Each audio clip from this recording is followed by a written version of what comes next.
Hello, welcome to Virgo Philippines. So, ito yung reading natin for Virgo, Sun, Moon, Rising, Venus, Jupiter, Virgos.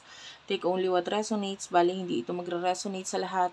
So, kunin mo lang yung mga messages na magre-resonate para sa'yo. For personal reading, Jing Tarot Reader, isearch mo na lang siya sa Facebook. Siya yung pwedeng magbigay ng personal reading sa'yo. And by the way, meron akong dalawang friend, humihingi sila ng subscription, baka pwede ninyo silang tulungan. Si Jing Tarot Reader, ayan, yung lagi kong binabanggit, at saka si Pisces Palmist, okay? More on palmistry naman yung ipinapakita niya sa kanyang YouTube account, si Pisces Palmist. So, please do check them out. And please pa-subscribe na lang din po to help them, So, let's start. This is for Virgo, Sun, Moon, Rising, Venus, Jupiter, Virgos. Meron din nga po pala akong TikTok kung gusto mong i-check. Unicorn Princess Tarot, check mo na lang. By the way, ano yun?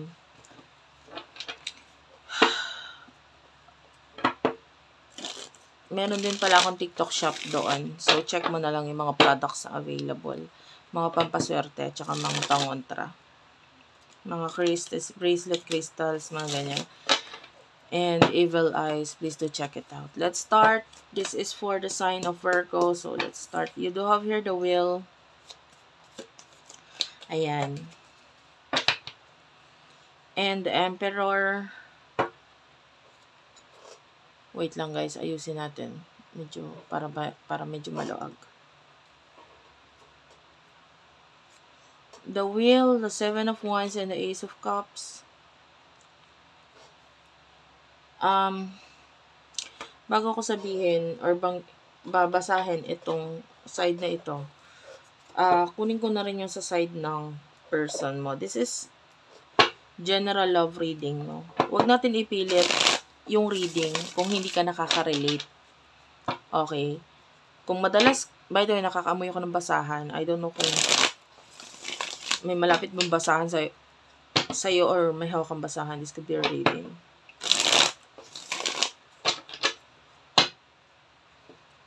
Or kahahawak mo lang. Ganun.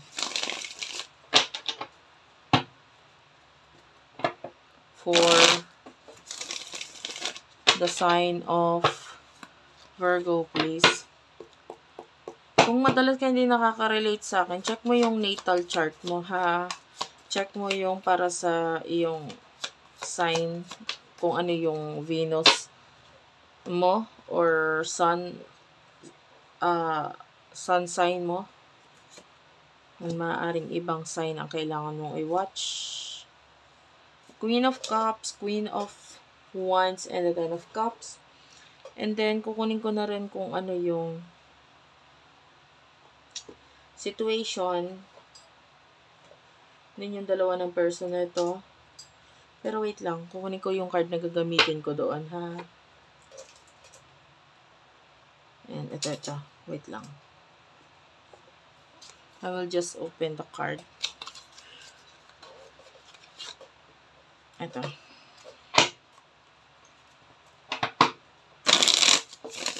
Ano yung sitwasyon ninyong dalawa ng person na ito?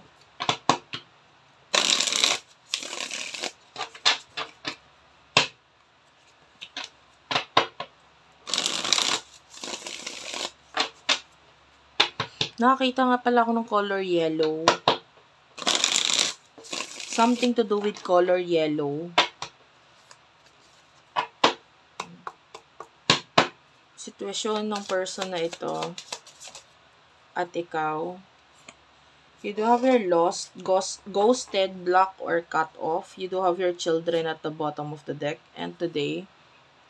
So, for some of you, pwedeng may mga children na involved dito ngayon, lalo na with the today, no? Sa present moment nyo. So, pwedeng itong person mo ay may children or ikaw, itong may children dito. And, yeah, there's this feeling na may denial or hindi inaamin na emotions regarding this connection na ito. Like, not facing the truth about the emotions. And So, nakikita natin, with the wheel, for now, ang ginagawa mo is making changes. No, tinatry mong gumawa ng pagbabago regarding sa sitwasyon mo with the Seven of Wands. I feel like tinatry mong pumunta sa path na tingin mong mas makakabuti or mas okay para sa'yo. Regardless kung ito ay may kinalaman sa love or career or sa general situation, basta ang focus mo is gusto mong gumawa ng pagbabago. Gusto mong mabago ang sitwasyon. Okay? So, nakikita naman natin with the Emperor, I feel like as much as possible, iniiwasan mo itong person na ito. Or maybe some of you, friends, umiiwas ka sa friends mo. Or kung hindi man the friends, sa person na ito, literal. Or I don't know kung may friendly energy sa inyo. I feel like iniiwasan mo tong person na ito because either ikaw ay naliwanagan or you feel like masaya naman siya or okay naman siya.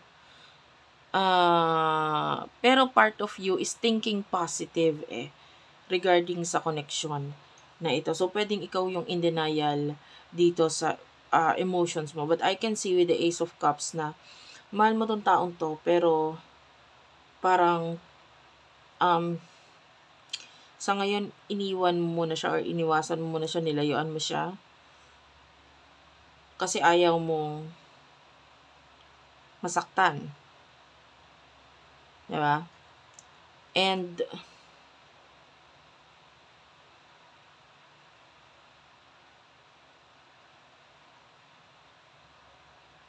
it feels like mas magaling siya sa'yo. Or you feel like mas magaling siya sa'yo. So, iniiwasan mo kasi mas magaling siya sa'yo. Maybe, you are full of insecurities. Parang ganun. Kasi kung makita mo, there's this Emperor and this is your energy. This is Aries energy. By the way, kung hindi ka nakaka-relate sa part nito, pwedeng ikaw dito sa kabilang side. The Emperor, tas nakikita natin, you're holding itong chess na kumbaga sa chess, ito yung king, You're holding on to the king energy. And ang ibig sabihin, kumbaga sa chess, you feel like ikaw yung king. So, anong ibig sabihin? The Queen of Wands, ayan, and then yung person mo is the queen. Kung titignan mo yung larong chess, yung queen is siya yung mas maraming movement, mas maraming kayang gawin, mas maraming alam. Sabihin na natin ganun. And then ikaw yung tipo ng tao na hindi mo kayang mag-take ng risk pagdating dito sa connection na ito. Ikaw yung slowly but surely. Ikaw yung tipo ng tao na mabagal pagdating and nang mamatigas pagdating sa emotions mo. Ikaw yung tipo ng tao na it's like tahimik or pwedeng you are ghosting this person or you have already ghosted this person in the past. So, pwedeng na-ghost mo na siya. And kasi hindi mo nga kaya yung ginagawa niya, yung lakas ng loob na nakikita natin dito sa person na to. For some of you, ganun, But with the Ten of Cups, I feel like, pwedeng because of family or relatives na involved dito, na nakakita tayo dito ng mga ibang tao na involved dito sa connection ninyo. But, etong person na ito is nananatili siya as the queen with the Queen of Cups. Okay? Pwedeng there's love, pero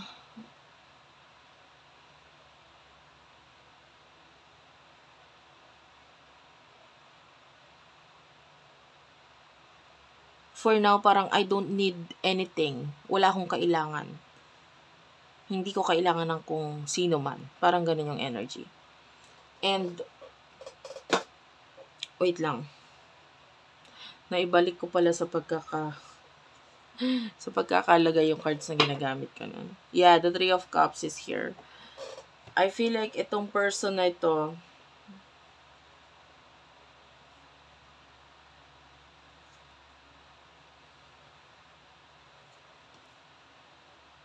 hindi halata sa kanya na gusto niya pa ng reconciliation with you. Pwedeng hindi mo yun mahalata kasi napaka-strong or matapang or magaling nga siyang tao eh. And hindi halata sa kanya na parang, gusto pa rin niya ng reconciliation. Ikaw, alam mo na gusto mo, pero in denial ka. Okay. So, what will happen, or what is your emotion towards this person, and ano ding emotions niya towards you? Sorry about the cards, guys. Medyo mahirap i-shuffle itong particular card nito kasi luma na siya, no? Kung makikita mo, medyo, na siya. Mahirap na siyang i-shuffle. Pero, this is one of my favorite, kaya ginagamit ko siya. Yeah, this is the Hermit, that is Virgo, and the Lovers, Gemini energy. Yan, nagpakita sa akin yung Strength card, also Leo energy, the Hanged Man, Nine of Pentacles. And ano yung emotions niya patungkol sa'yo? For Virgo, please. For Virgo. Emosyon nitong taon to patungkol sa Spirit Guides, Angel Guides, for the sign of Virgo. For the sign of Virgo, please. 8 of Coins.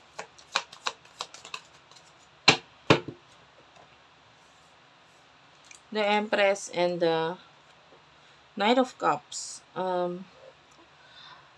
Teka lang. Kukuha din ako ng card dito sa deck na to. This is the situation card. Nakakaamoy ako ng isda. So, I don't know. You could be eating isda right now.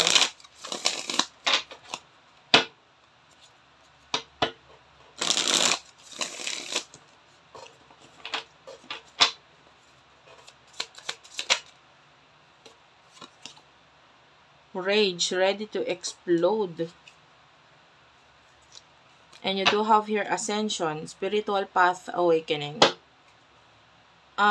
Yeah, there's magnetic attraction sa isa't isa. So, it's like, there's this pull. Bakit pa? Parang, ang energy is parang,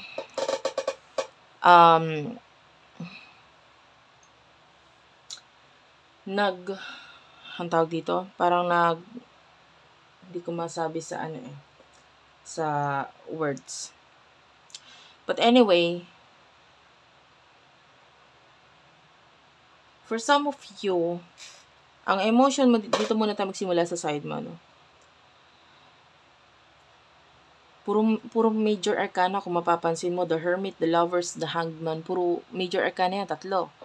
No, and the only message here na hindi nagpapakita as major arcana is the Nine of Pentacles.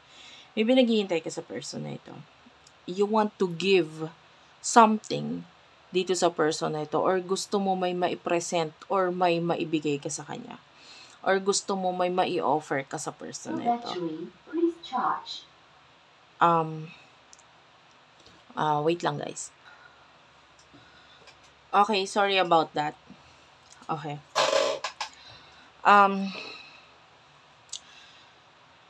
So, maaring with the Nine of Pentacles, minsan ka nang nagbigay or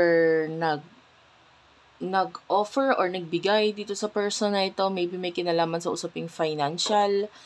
Minsan ka nang tumulong or nagbigay ng help, or minsan ka nang nag-abot sa kanya ng something na gusto niya or kailangan niya, or willing kang ibigay talaga yun because you do love this person. Mahal mo siya. With the Hermit, hindi ka lang open doon sa emotions mo na yun, kung gaano mo siya kagusto. Maraming challenges. Maraming pwedeng nape-pressure ka din. Kasi, gusto mo siya pero, parang kung ano yung meron ka ngayon, ubos na kasi. Parang ganun. So, pwedeng may usaping financial doon sa part na yan. But anyway, take only what resonates. Or pwede rin naman basta gusto mo siya. 'Di ba? And nandun yung passion mo dito sa taong to. No? Naakala mo na wala na. Pero hindi nandun pa rin.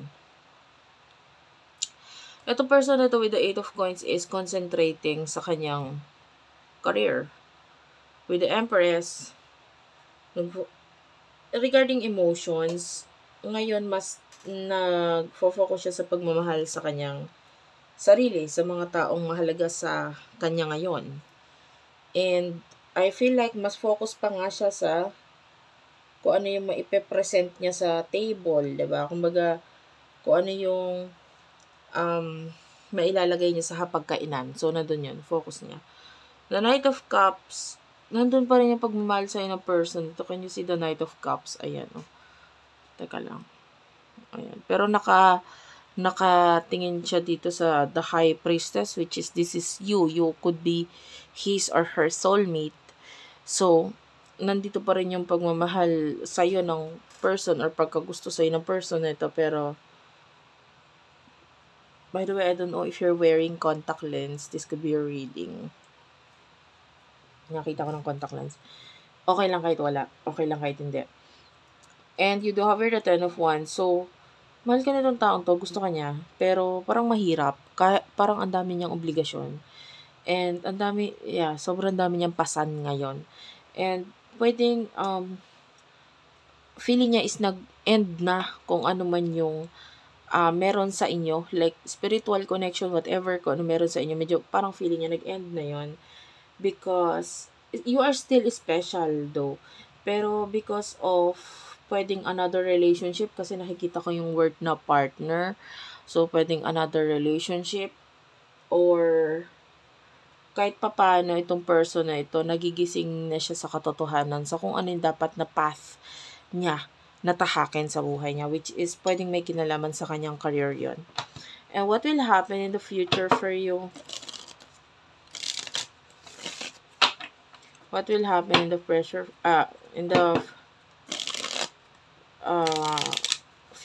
for you? Also, nakakaramdam tayo ng galit dito sa person na ito. So, pwedeng may nararamdaman siyang galit. But I don't feel like para sa'yo yun. Maybe it's for someone else. You do have the High Priestess. Page of Swords. Six of Pentacles. Ace of Pentacles. And the Two of Swords. Bottom of the deck is the Two of Cups. Ayan, para to sa Virgos, please. Sun, Moon, Rising, Venus, Jupiter, Virgos. In the future for Virgos. Sana nakaka-relate kayo guys ha. Pag hindi, huwag natin ipilit. At least do comment down sa baba. Sobrang happy ako pag may mga nagko-comment sa akin. Na-appreciate ko yung comment. Hindi lang ako pala reply guys. Or pala heart ng comments. But, nakikita ko yung mga comments ninyo. Nagpa-pop up po yun sa nag-notify. At talaga nababasa ko sila. Kaya lang, hindi ako masyadong pala reply kasi.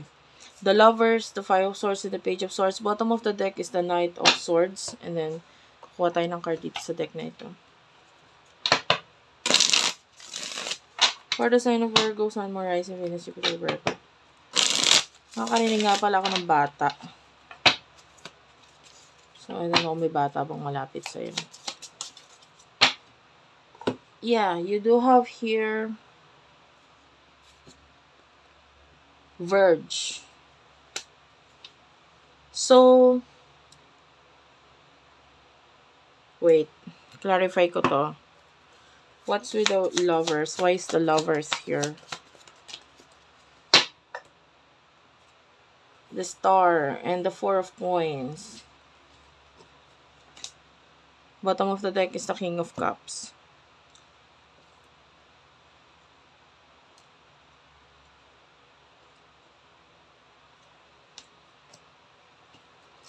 Yan. So, dito sa near future, nakakita tayo dito ng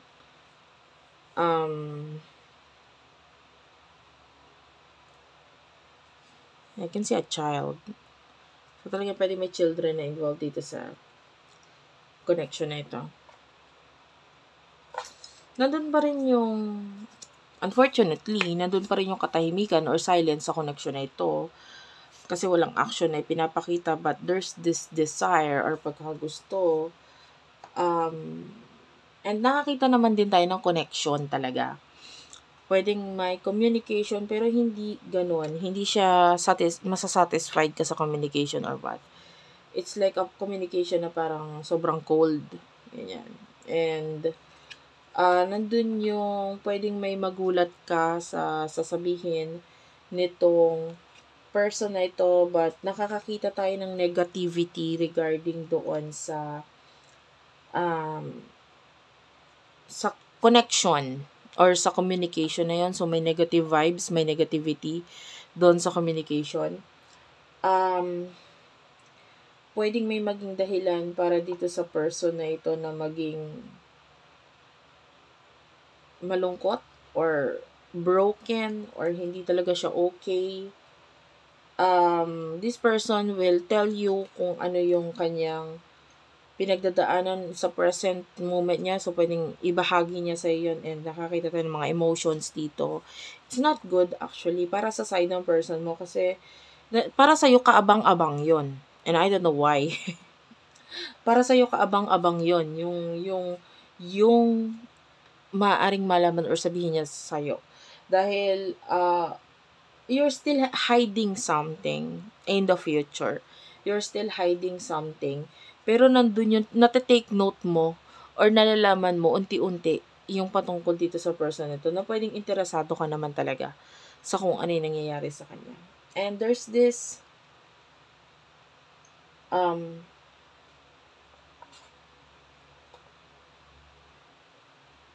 maybe regarding money problems.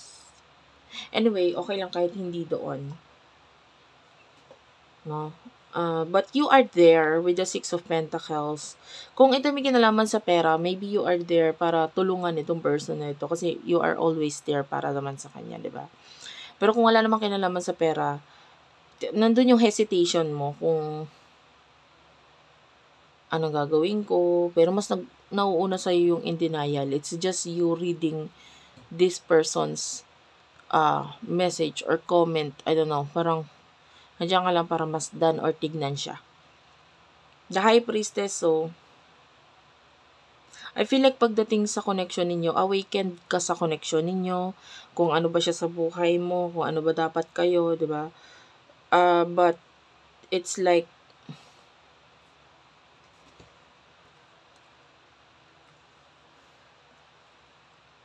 I feel like you want to have a relationship with this past person. Gusto mo magkaroon ng relationship sa inyo.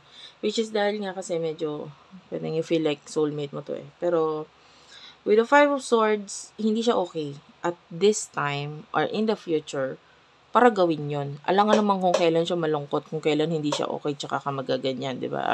Tsaka mo, i-work out, or tsaka ka magte-take ng risk. Pero nakakakita ko ng medyas, so I don't know kung ay, suot ka ba medyas or naka-medyas ka lang or bumili ka ng medyas and something to do with socks. But with the Lovers and the Star, Four of Pentacles,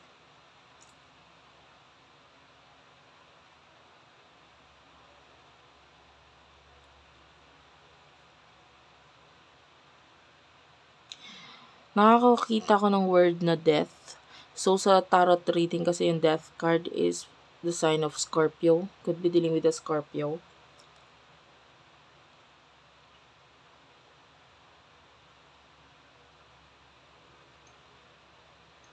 Yeah, so yun lang naman. Yun pa lang naman yung nakikita natin dito.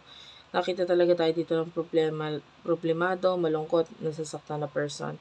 The Page of Swords Actually, pareho kayo may Page of Swords dito.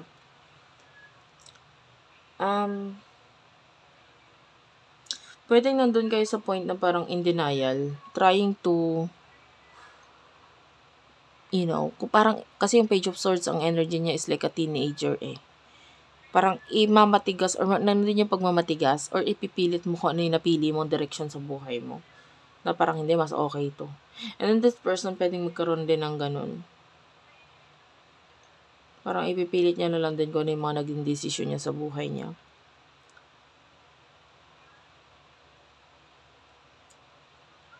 Ayan. So, anyway. Parang nakukulangan ako sa message. So, anong gusto mangyari na itong person na to? Last message for you.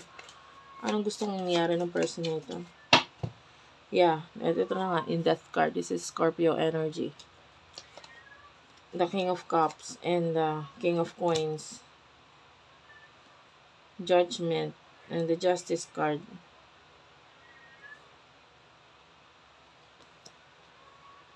I do feel like itong person na ito is pilit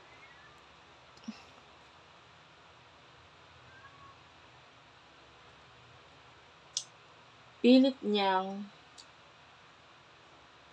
tinatalikuran or pinipilit na hindi mangyari yung Tower moment. I feel like something here needs to end. May dapat mag-end. Pero yung person na ito, iniiwasan niya yung ending.